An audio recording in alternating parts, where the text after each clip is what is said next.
Hi students, नमस्कार। मैं संतोष कुमार प्रयागराज से आप सभी का स्वागत करता हूं ऑक्सी कोचिंग के एक और वीडियो में। इस वीडियो में हम निर्देशांक ज्यामिति की लास्ट प्रश्नावली को सॉल्व करेंगे। प्रश्नावली 3.3 वैसे कक्षा 9 की है, ठीक है। तो प्रश्नावली 3.3 को हम सॉल्व करेंगे और ये प्रश्नावली लास्ट है। इसके बाद हम डायरेक्ट 4 अध्याय को देखेंगे।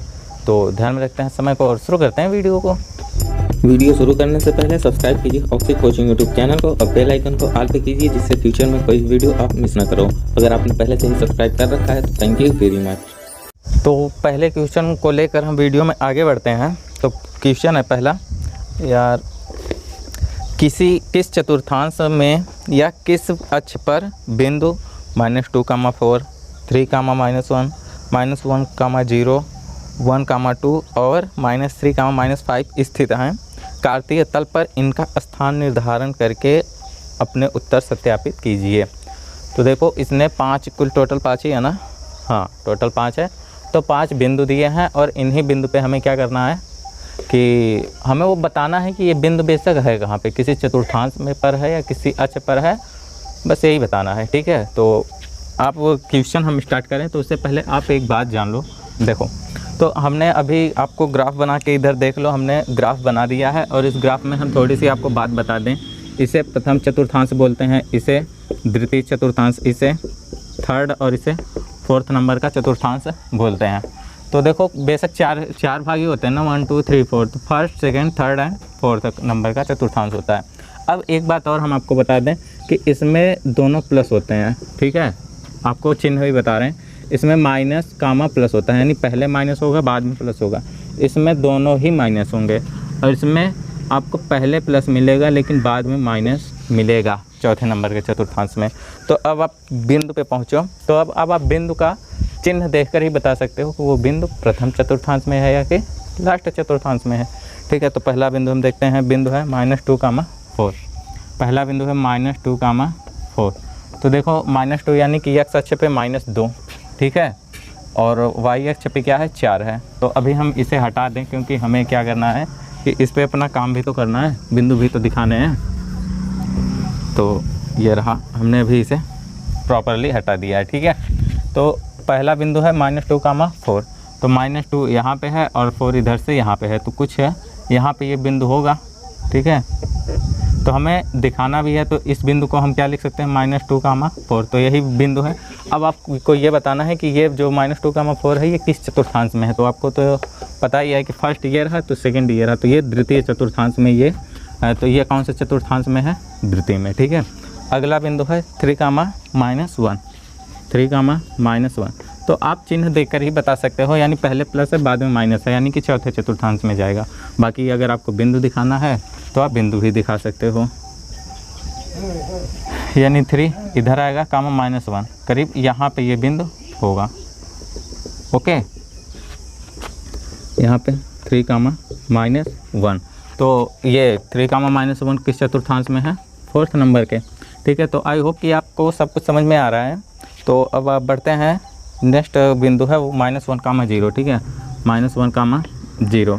तो अभी इस बिंदु में क्या है कि सबसे पहले x अक्ष पे क्या है, -1। देखो, पहले x अक्ष लिखा जाता है, ये x, y के रूप में लिखा रहता है, भुज और कोटि, यानी पहले x अक्ष पे चली दूरी होती है, उसके बाद y अक्ष पे दूरी। सेम इसके दूसरे वाले वीडियो, इसके पहले वाले वीडियो में हमने आपको बताया था। तो -1, 0, तो -1 तो आपको यहाँ पे मिलेगा x अक्ष पे, लेकिन y अक्ष पे 0 कहाँ पे होता है, मूल बिंदु पर ही होता है। तो यहाँ पे 1 पे ये जो पॉइंट बनेगा ये है -1, 0, इसे हम लिख सकते हैं। अब ये -1, 0 कौन से चतुर्थांश में है, अब आप बताओ, थोड़ा दिमाग लगा। यानी कि हमने इसे द्वितीय चतुर्थांश में लिख दिया है इस बिंदु को, तो इसका मतलब ये नहीं कि वो द्वितीय में है, ये अक्ष पे है, ठीक है, एक्सिस पे है। आप देखो, द्वितीय तो यहाँ कहीं पे होता तब तो द्वितीय होता ना, तो बिंदु कहाँ पे है, एक्सिस पर ही है हमारे। और यह कौन सा एक्सिस है, एक्स डैश एक्सिस पे है। तो आप इसे लिख सकते हो, यानी इस बिंदु को ये लिख सकते हो कि यह एक्स डैश अक्ष पर है या फिर ऋणात्मक अक्ष पर है। एक्स डैश का मतलब इधर सभी की संख्याएं ऋणात्मक होती हैं, तो आप ये लिख सकते हो कि चाहे ऋणात्मक अक्ष पर है या फिर एक्स डैश अक्ष पर है, ठीक है। तो -1, 0 भी हो गया, बिंदु यहाँ पे है, बाकी कौन कहाँ पर है हमने ये भी बता दिया। नेक्स्ट बिंदु है 1, 2, ठीक है, 1, 2 ये कहाँ पे है, एक्स डैश यक्स डैश पे है, ठीक। अब 1, 2 यानी दोनों प्लस हैं, तो यानी किस चतुर्थांश में होगा, प्रथम चतुर्थांश में, क्योंकि दोनों प्लस हैं। तो अब बाकी जाएगा कहाँ, 1 और 2, तो एक्स अक्ष पे 1 और वाई अक्ष पे 2, तो यहाँ पे करीब ये बिंदु होगा, ठीक है, 1, 2। बाकी फर्स्ट चतुर्थांश में है ये, तो हमें इसका निशान देकर यानी चिन्ह देकर ही पता चल गया था। नेक्स्ट -3 और -5 है, -3 और -5 ये दोनों माइनस हैं, दोनों माइनस हैं, मतलब किस चतुर्थांश में जाएगा, थर्ड में।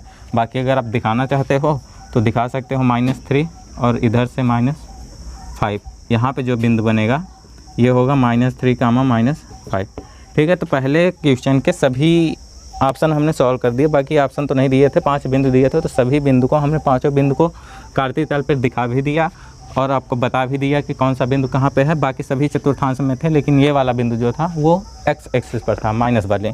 तो बढ़ते हैं दूसरे क्वेश्चन पे, क्योंकि ये भी समाप्त होगा। देखो दूसरे नंबर के क्वेश्चन में ये सारणी बनी हुई है, ये वाली सारणी, ठीक है, और ग्राफ हमने पहले ही बना दिया है, क्योंकि हमें पता था कि ग्राफ बनाने की आवश्यकता होगी, ग्राफ की आवश्यकता पड़ेगी।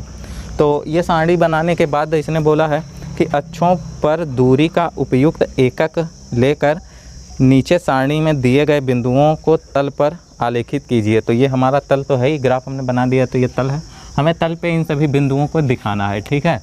तो यक्स का मान अगर 2 रहेगा तो वाई, यक्स का मान अगर -2 रहेगा तो वाई का मान 8 रहेगा, यानी पहला बिंदु क्या है, -2, 8 है, ठीक है। इसे हम ये लिख सकते हैं -2, 8, इस तरीके से आप लिख सकते हो, ठीक। तो -2 और 8 कहाँ पे रहेगा, हमें केवल और केवल दिखाना है कि हमारे तल पे वो बिंदु कहाँ पे रहेगा, और कुछ भी नहीं करना। तो सबसे पहले -2 और 8 कहाँ पे रहेगा भाई, -2 इधर और 8 इधर, तो यहाँ पे ये करीब बिंदु रहेगा। अगर हम इसे दर्शाते हैं तो ये वाला बिंदु -2, 8 है, ठीक है, ये हो गया। अब -1 और 7, तो -1 यहाँ पे है, 7 यहाँ पे है, तो चलो हमने इसको भी दर्शा दिया। तो ये बिंदु है -1 और 7, ठीक है। तो बिंदु दर्शाना बहुत ही आसान है। सबसे पहले एक्स अक्ष पे दूरी लेते हैं, उसके बाद वाई अक्ष की दूरी लेते हैं। तो अब देखो यहाँ पे एक्स अक्ष पे तो 0 लिखा है, एक्स अक्ष पे 0 है, लेकिन वाई का मान है 1.25, तो 1 तो यहाँ पे है, अब 0.25 तो है ही नहीं, तो मतलब 2 के अंदर में है, 1 और 2 के बीच में ही है। तो अगर मध्य में लगाते हैं तो 1.5 होगा, और ये 1.25 है, यानी कि मध्य का भी मध्य है, ठीक है। तो यहाँ पे ये जो बिंदु होगा, ये बिंदु होगा 0, -1.25, ठीक है। ये बिंदु यहाँ वाला बिंदु यही होगा।